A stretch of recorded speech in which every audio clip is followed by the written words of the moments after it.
case you just can't get rid of a bomb.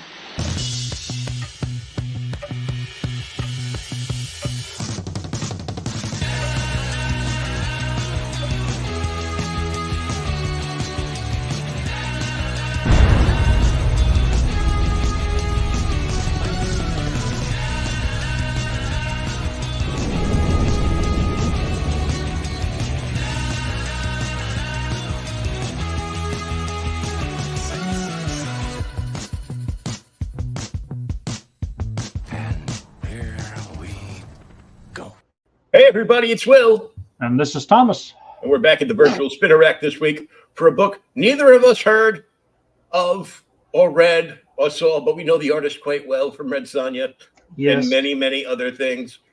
And Thomas read it twice and doesn't know what happened in the book.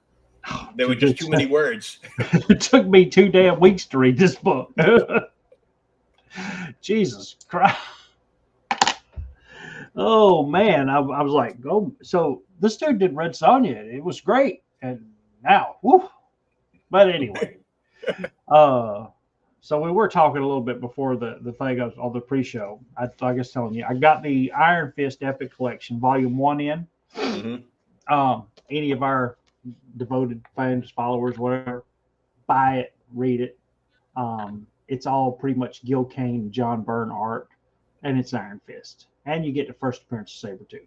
Yeah, and it's a beautiful cover too. So, dude, I got it for like $20 plus shipping and handling on eBay, and I was like, "This is crazy."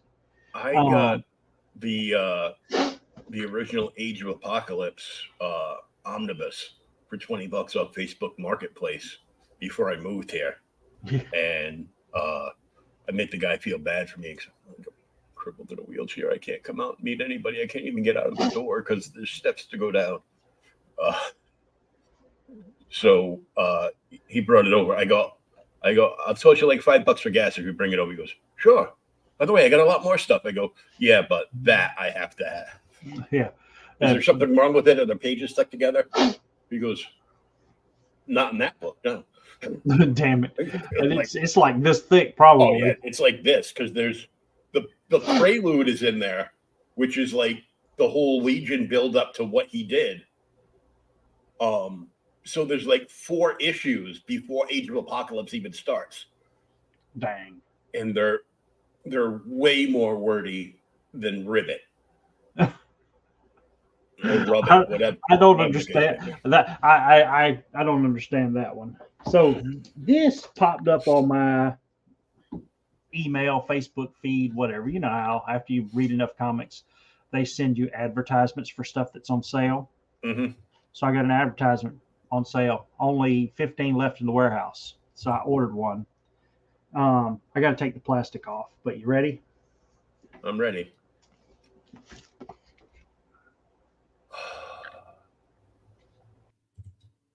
Anyhow, this douche. That's right. I booted you out of the stream. It showed up, and I was like, okay, it's on sale. It was 20% off or whatever it was. And this is one of our favorite books. You could compare it, because it's published original size, to what its printed size is, and see the difference. Here's something funny. Remember, I was buying like all those weird like 80s and 90s like indie stuff. Yeah, because they were like dollar books, right? A lot of times it was like, here's 30 of them. Give me like $5. I'm like, okay. Oh my God, Dave freaking Stevens.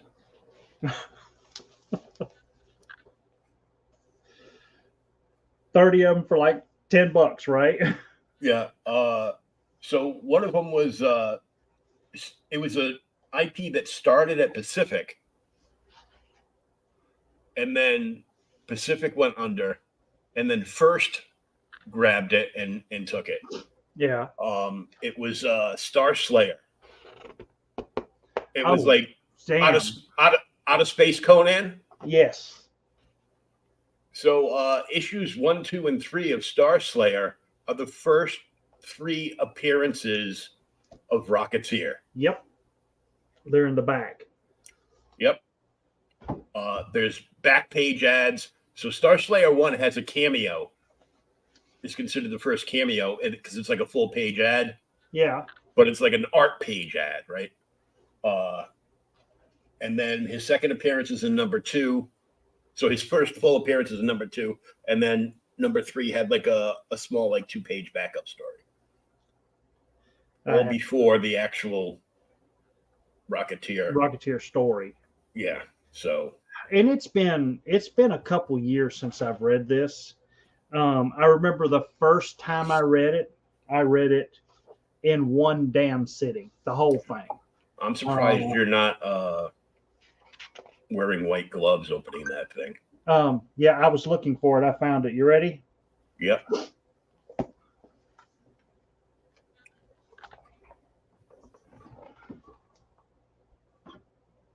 Wow.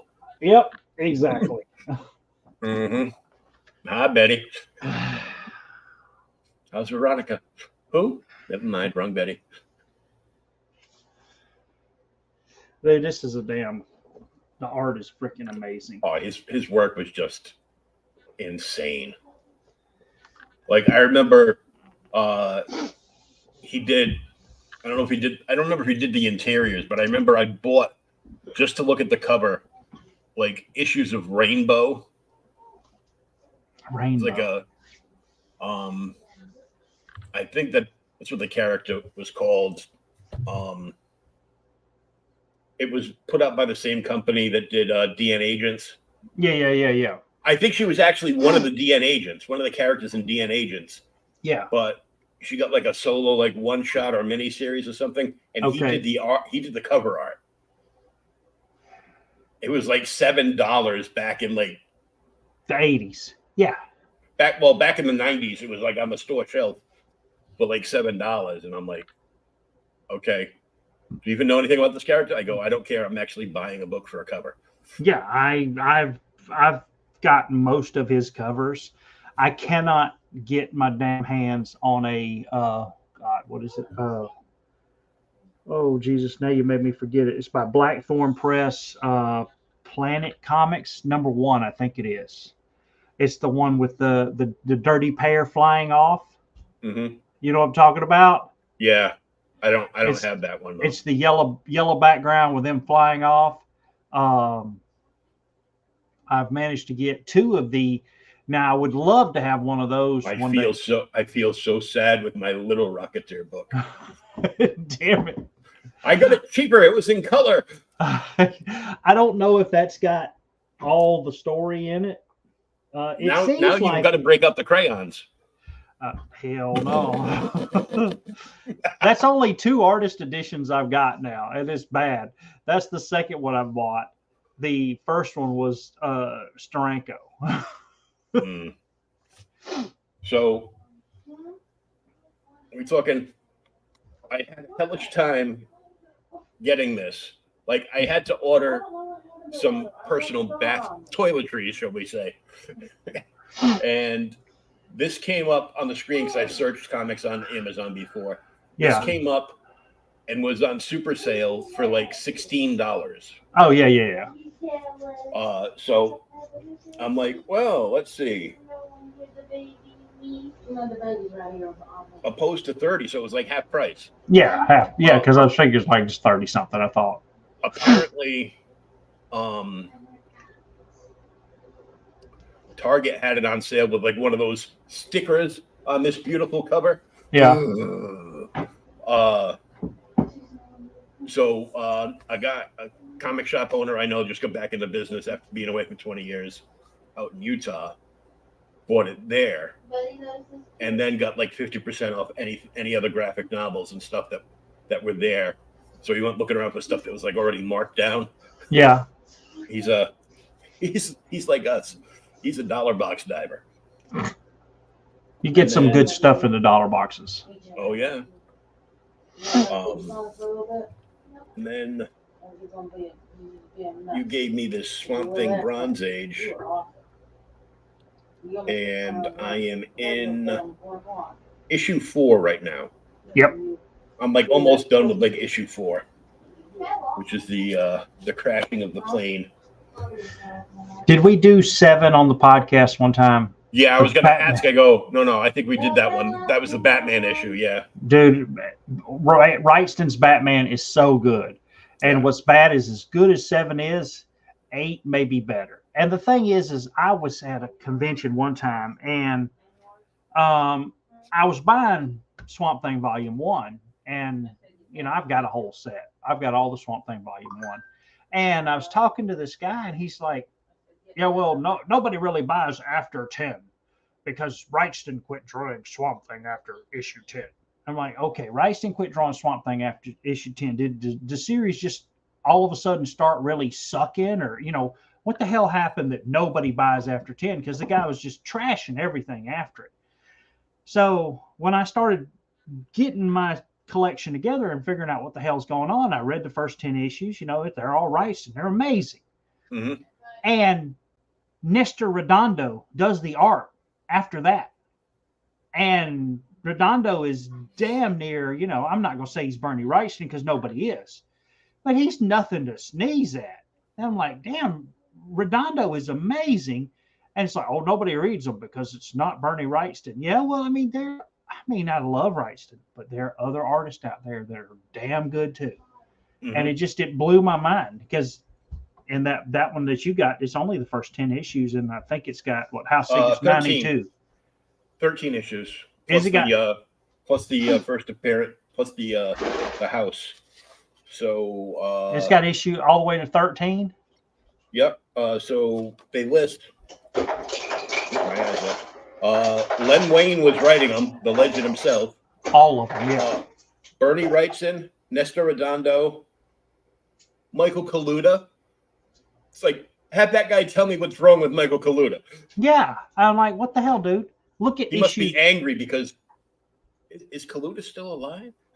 Yeah, I think he is. Yeah, because I've been seeing videos with him popping up for some kind of, private streaming thing that you got to pay like extra money for to see interviews.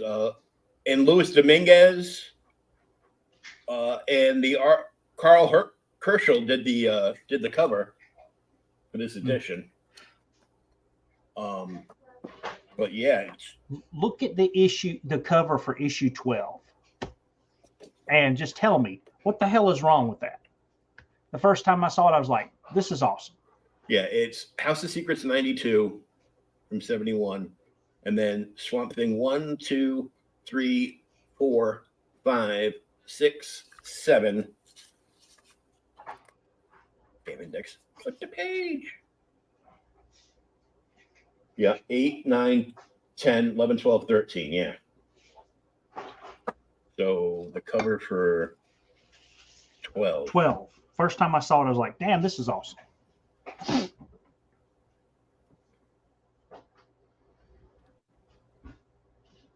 It's like Swamp Thing fighting a T-Rex or some crap. Oh, God. Yes, that's what I said. Yeah, because this is 11, but it's got Abby in peril, and here comes Swampy.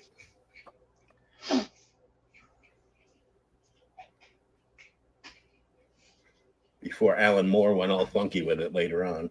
Yeah. Holy crap! Yeah. Yeah, and dude, it's an awesome cover, and I'm like, what the hell, people? Swamp Thing and Xenozoic Tales, all in the same book. The same damn book. But yeah, so I don't know. It was funny. Oh, I miss it when comics were 20 cents.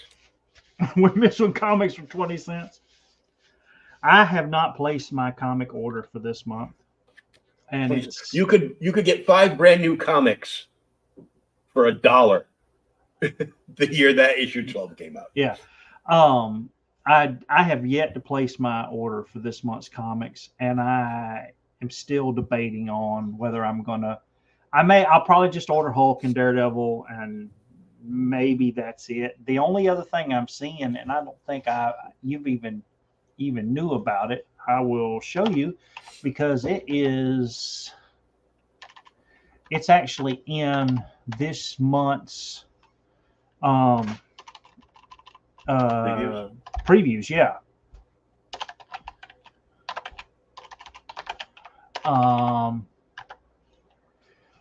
So, all right. Have you ever heard of Wits End? Yeah, I'm always at them. No, not that Wits End. I knew a band called Wits End, but a book, no. All right, let me see if I can bring this up. This is actually going to be like I said, it was in the previews this month. And I was like, okay, this is awesome. All right, so there it is. All right, see if you can bring that up now. This is Wits End. Okay, Wits End was a fanzine that started in the late 60s and ran through mid 70s, I think it was. Mhm. It was curated by our man Wallace Wood. It's his stuff. Okay. Wow. And because Wally Wood was a freaking legend, he got anybody else that he wanted to could come and do it. Like Steve Ditka's Mr. A is in Wits End. So yeah, this is brand new, best of Wits End Fantagraphics. You get, so here's the Savage World by script by Wally Wood, art by Al Williamson. Okay.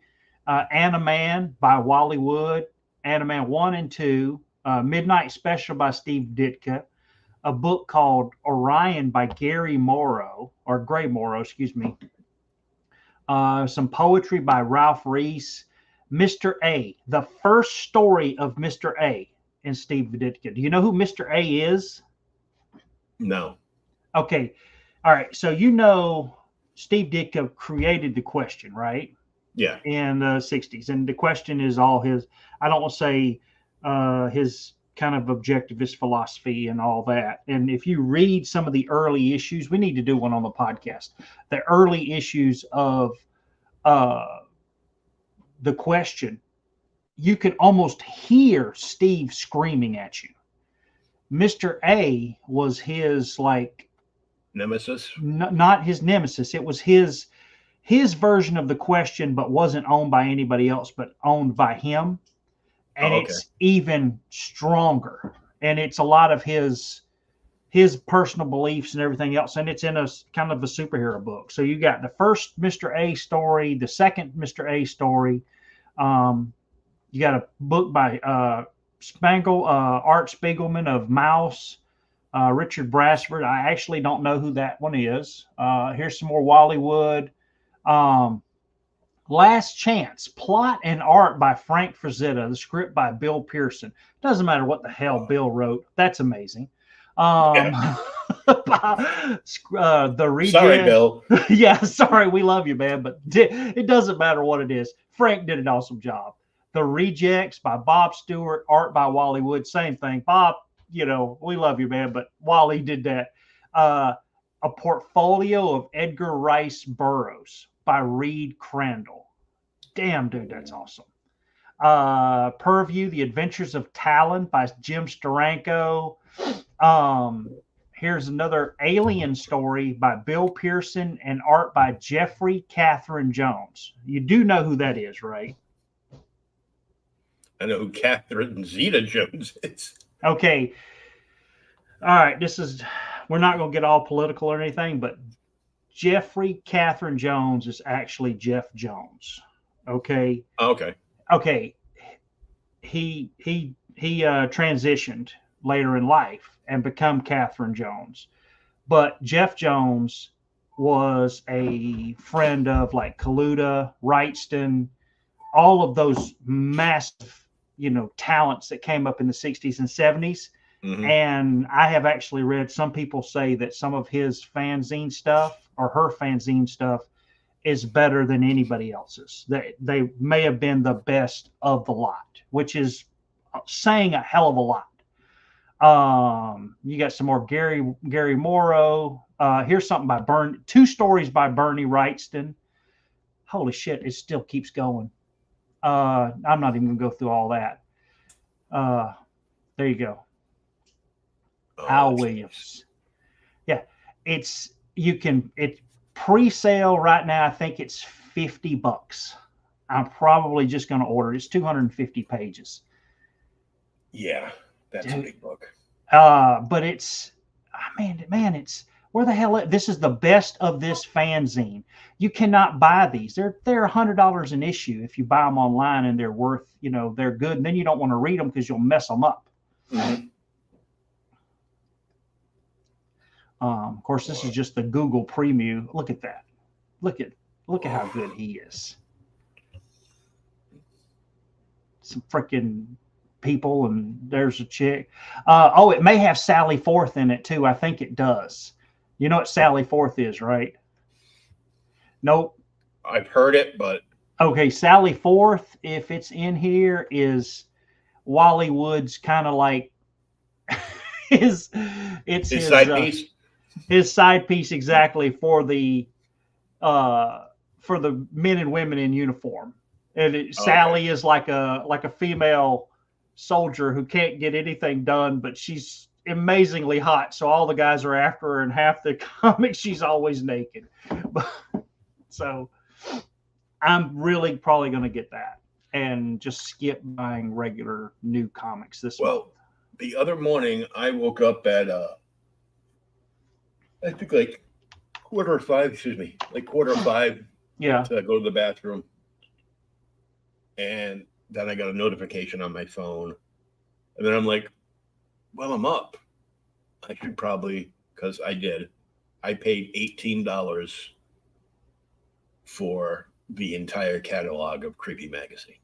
Oh, sweet. So the first Creepy, but the EC, not EC, but Warren Creepy. The original, yeah. Yeah. Damn. It's 165 issues in 26 volumes. Wait. There's 3 specialty books. They put 3 volumes together. One is Creepy Presents Steve Ditka. I've seen that, yes. Then, God. Let me just call it up real quick.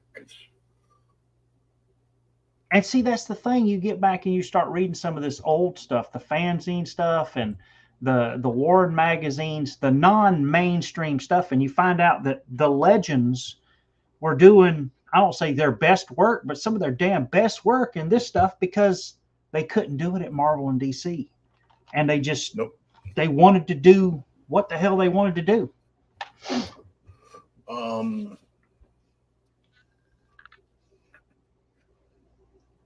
Some of it came down on torrents, and then I just started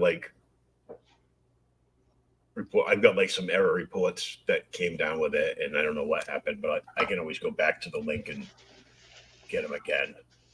Matter of fact, easier than that, I can just call up my email because it's still sitting there. The email. The mailie. But yeah, the more,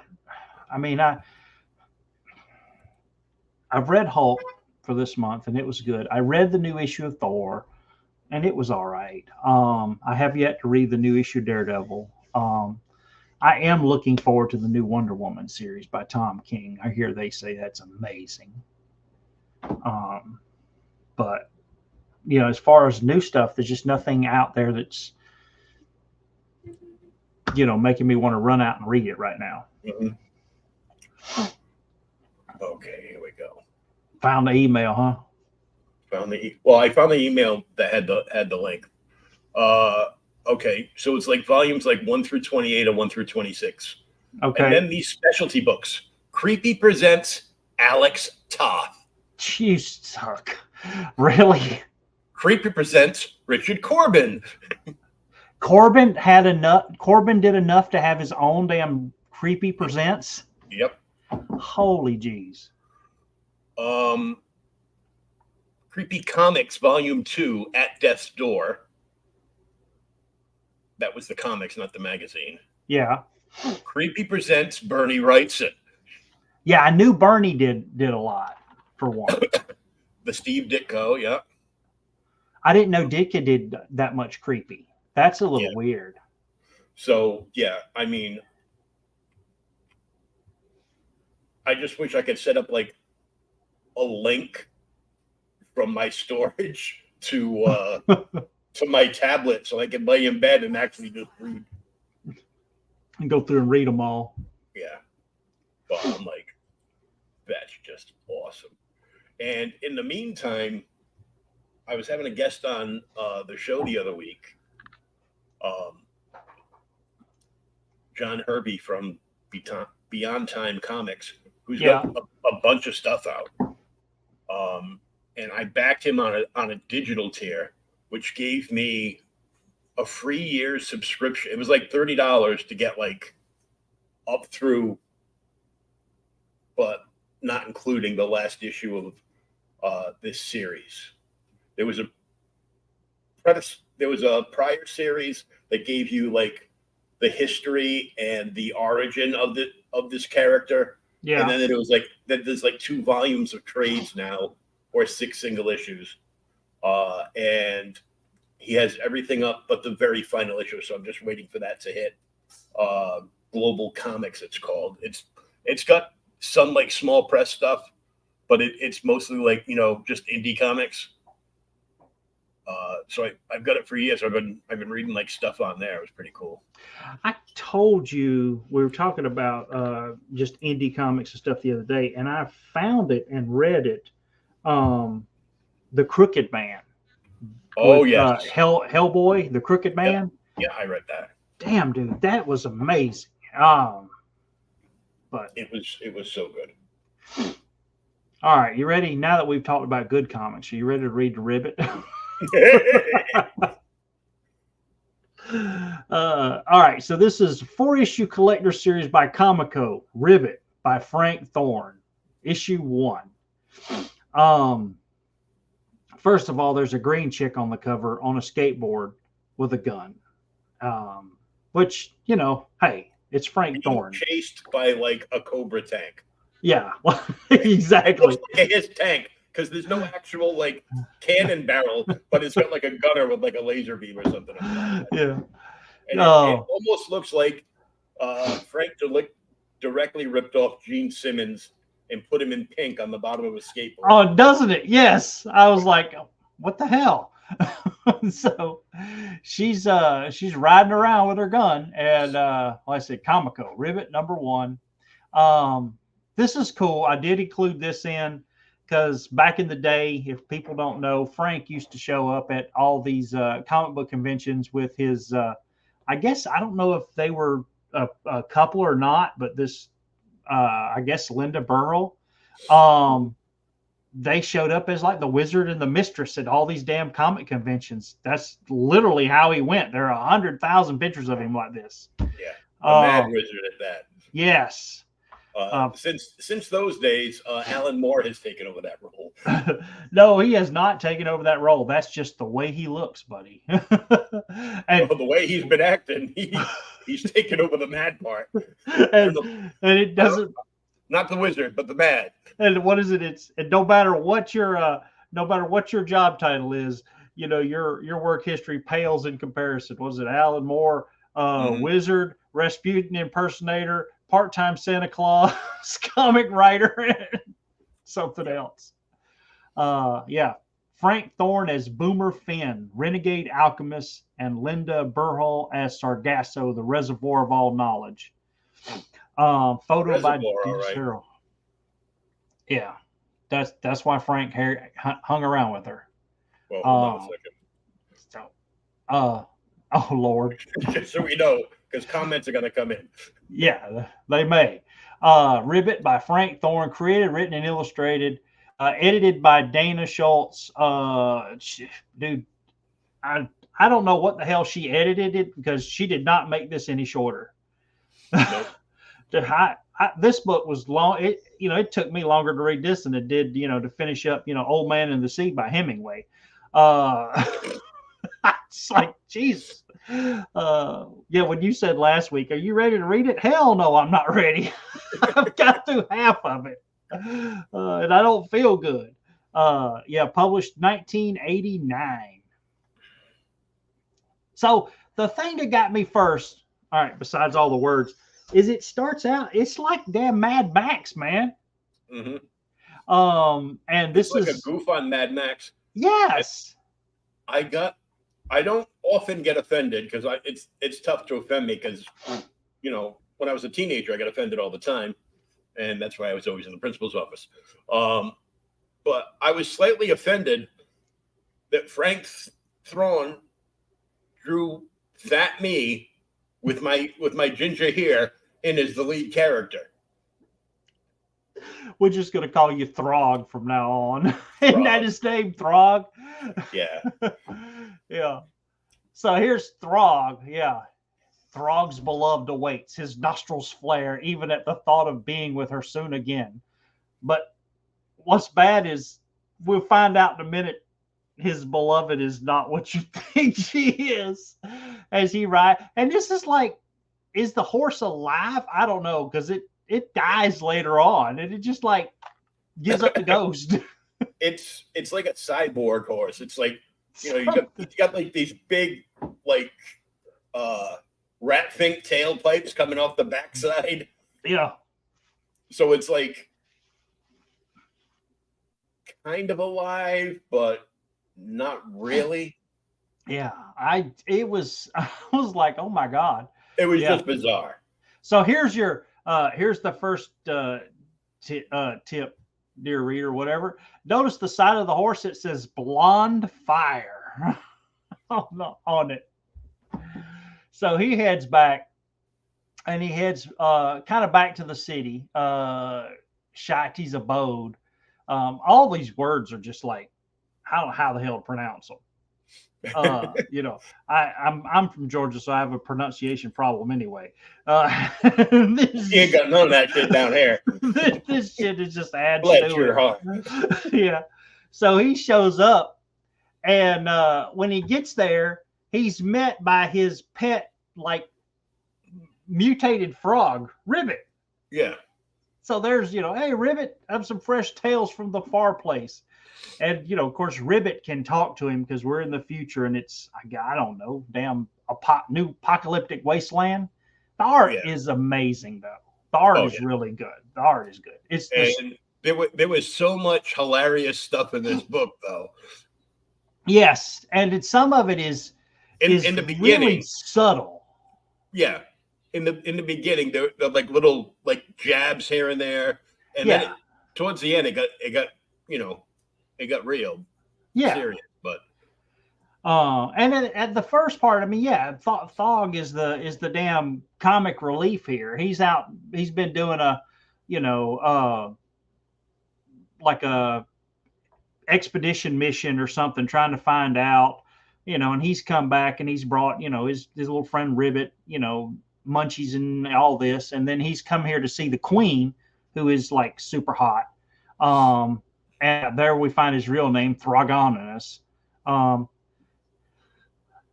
couldn't remember who the hell is Vomit in the book. Did you get that? They kept saying Vomit. Vomit's one of the characters. But he shows back up and he has got all this information on the rival clan. Yeah.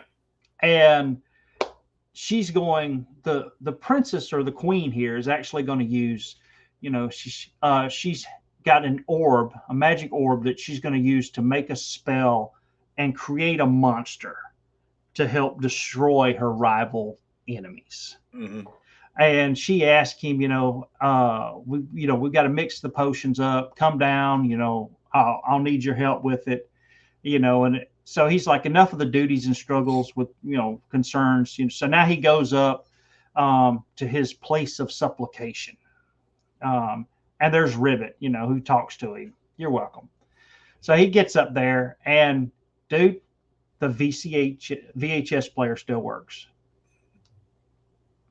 And he puts on. Apparently, he's here to watch some adult features. Yes, he's going to watch an adult movie. Blonde Fire. Him and Ribbit are going to watch it. On his transportation. Exactly. Him and Ribbit are going to watch it.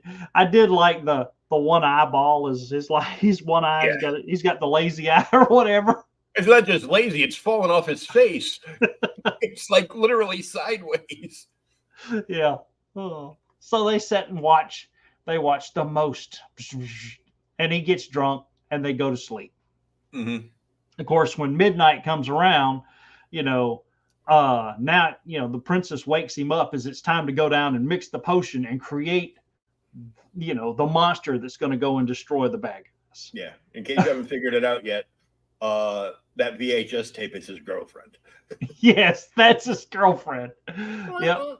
He longed to see, where was it at? Yeah. His beloved awaits, his nostrils flare. It's the VCH test. So he goes down and she's like, okay, well, tonight we evoke a warrior woman. He says, a delicious thought, even cunning, whatever likeness. You'll escort my dread spawn. You may choose her form. So because he's going to escort the warrior woman out to defeat the bad guys, he gets to choose the form. This is like on damn Ghostbusters, Yeah. Choose the form. So he runs up into the damn, back up into his area and gets his VHS tape. So he's going to go down there and it's going to be Blonde Fire. So he gets down there and the princess is like, stunning. It's an excellent choice. Bring the roots, the elixirs, all this. So he brings everything. They're going to mix her up and throw in the damn Blonde Fire tape, and that'll come, the instrument of your destruction. Only when he throws in all the spiders and the little, centipedes and whatever else.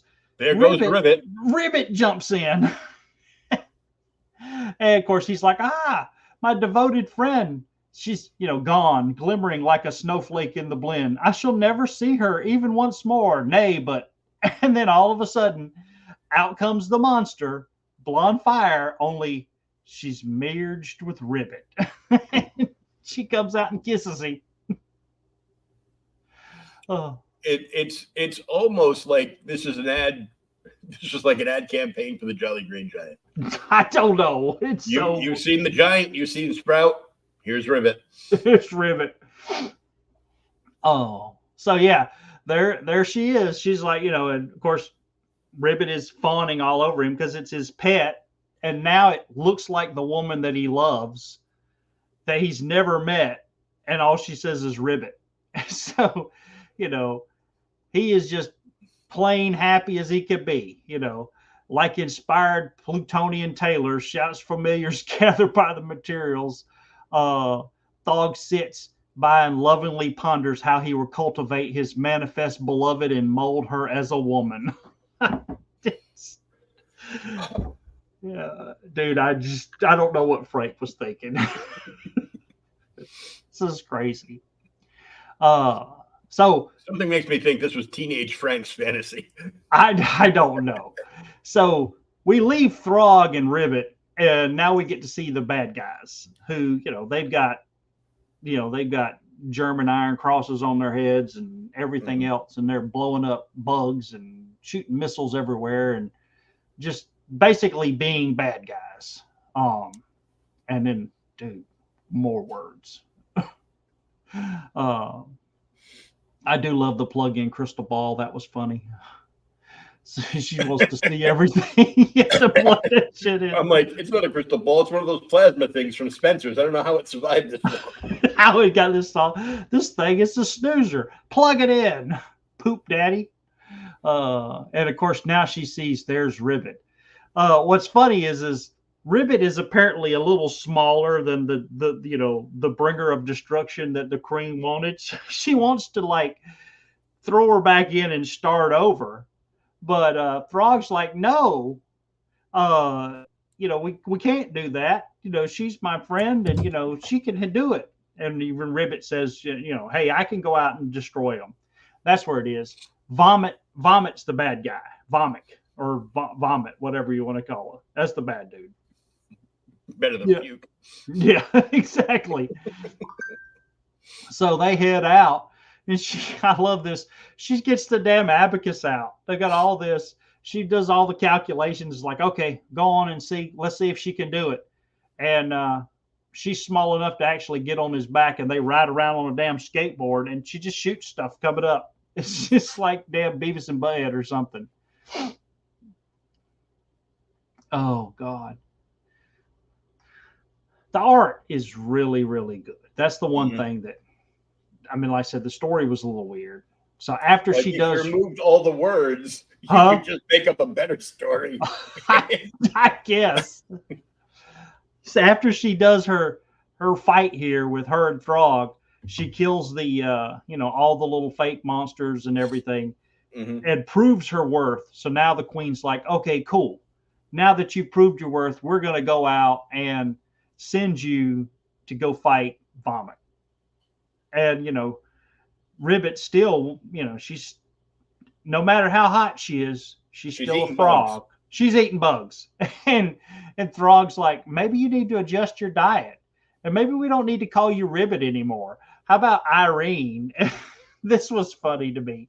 Doris? No. So, nope, me Ribbit. And so she starts heading out. This was a little funny. The friar in here. Oh, God. Yeah. He gets, he damn near gets killed as he executes the people or exercises the demon. Crack, yeah. Yeah. The bad guys do look evil. Oh, yeah. And they've got their freaking, almost looks like from Lord of the Rings where they go to Mordor. Yeah. And it's all whacked out. Exxon, I guess. I don't know. But yeah. Ribbit and Throg head out in there. Throg did enough whacking out in that VHS room for all of us. So damn it. In his freaking cyber horse or whatever, the R of Throg. I said, I read the book twice, and I understand kind of what's going on, but it's still so weird. Maybe if you read the whole thing. Yeah. They got the heat sinking missiles. Yeah. So this is where the the horse thing dies, because they turn back around and drive through the tanks, his tanks, and instead the missiles hit it. Emil. And then this is where he goes out. He says, alas, the final vestige of Shanti's domain gradually becomes undone. Parts of polished chrome so lovely tended slough off the sides of the admirable steed. Perhaps the contraption had a soul, torn with the jealous knowledge that Throg's passion, his passion, was apportionated. Perhaps the hooter died in some of a broken heart. Damn. He looks dumber than Jethro Bodine. He speaks like Shakespeare. I don't get it. I don't know. More of the devil's approach. Yeah. And all the chicks are super hot, but that's kind of that's Frank's par thing. for the course, yeah. Yeah. Damn cybernetic dogs. And then that was kind of it. End of the first issue. Ribbit jumps, the damn dog attacks him and is biting his leg, and she jumps on it, and it runs away with her on it, and he's chasing after her. Frog valiantly tries to follow her, but Ribbit and the dog disappear. Ribbit. It's not Red Sonja. Nope. It is not Red Sonja. It's green. Yeah. Star Trek quote. Damn it. The art was really good.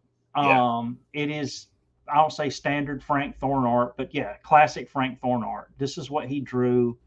I think we talked about Gita and some of the other stuff he's done. It's all very similar. Once he got the Red Sonja look down, he did it like 5 times. Yeah. Because Gita looks just like Red Sonja. Ribbit looks like Red Sonja, only she's green. I can't remember who else. I just don't get the story. I like the bougie framework around the panels, though. Yeah, well, I mean, and any stuff like that is, I mean, he did. I don't think he did that much in Red Sonja, but I think he did some of it. I've got most of the Red Sonja run. That's another one we need to do one time. I think it's Marvel, and I haven't actually read it, but I bought it. Marvel something. It's number 7, but it's first appearance of first time Conan and Red Sonja meet, and I think it's a Frank Thorne issue. But yeah, the bougie stuff around, and each one's a little different. That's all cool. I mean, and that's the stuff that gives him his work so much character that some of the other people don't have. And then he did, I don't want to say he was interested in doing explicit stuff, but he did a lot of explicit stuff, and that's fine. Once he left Marvel, and he could do whatever he wanted. This is damn near explicit in parts. It's heavily hinted at. Especially with the videotape. Damn it. It's just that this story was so. That's what I'm saying. I mean, the editor could have done a little better to kind of, I don't say rein him in, but rein him in so that we can understand what the hell's going on.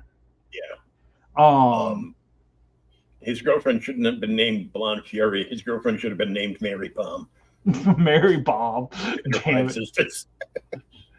Yeah. Blonde Fire, not Blonde Fury. Blonde Fire.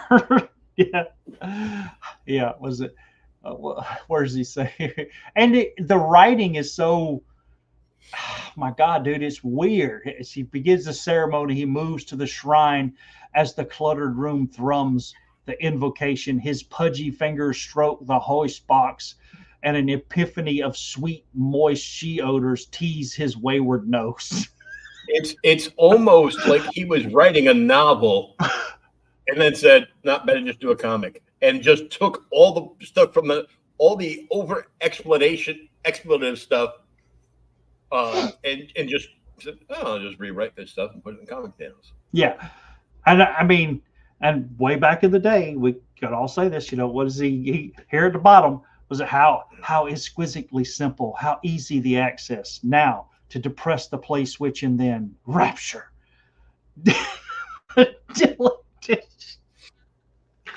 Damn it, this was funny. All right. I picked out a book for next week. Nope. What? We already had a book picked out. Remember, What one of was our viewers, Alan, asked us to do ASM 101. Oh, damn it. Okay, so ASM 101. Well, then the week after that. Did you read any of the Comico Blimp stuff? No, I didn't. Did you read it? Yeah, it basically dealt with, as we can see down here, Grendel. So it had to do with some of Matt Wagner's early stuff. Oh, that's really? where Grendel came from. Oh, that's right. He was in Comico. Yeah, Comico Premiere was the first appearance. Of that, just as me. So we're going to do ASM 101 then, right? Yeah. That falls into the thing.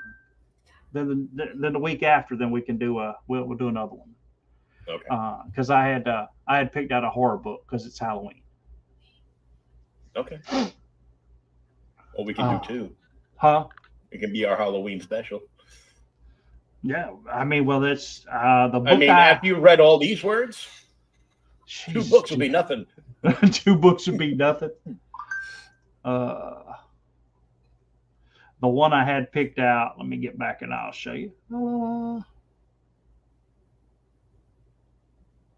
Stop screen, present, share screen, window. Oh. This is what I had picked out. Oh, nice. Yeah.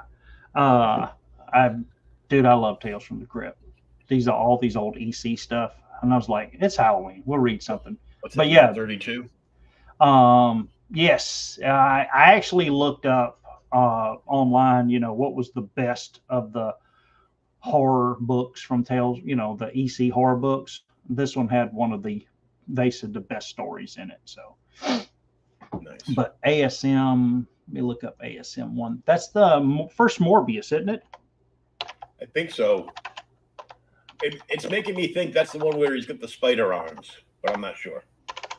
101, right? Yeah. Yes. Yep. That is. I got it right here. I will. Let me close this one.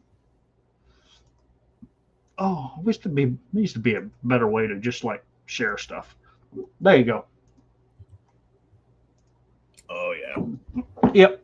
So that's first Morbius. We were both still 15 cents. God. Yes.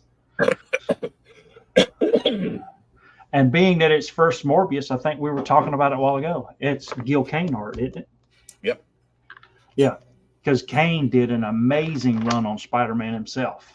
Right after Romita, because they moved Romita up to the main office at this point. He was the one he headed the art department at that point. For a while, yeah. Yeah. So yeah. I think I've read this one, but it's been so long I can't remember. I think I had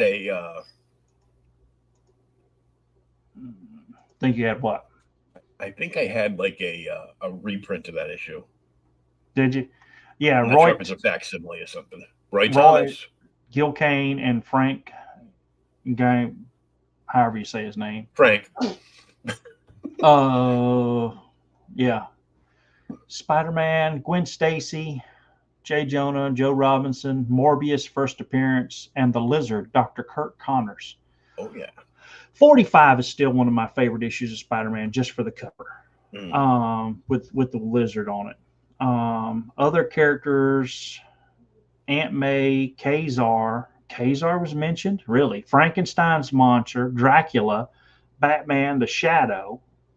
The Shadow? Batman. It's going to be a Peter joke. It says Batman mentioned. Yeah. The Shadow, the Spider, Dr. David Fry, Ed Sullivan, Spiro Agnew, John Carradine, Tony Perkins, Alfred Hitchcock, Captain Bloom, Whitey, and Sam. Both of them die. Humans, human reptile hybrids, living vampires, and vampires.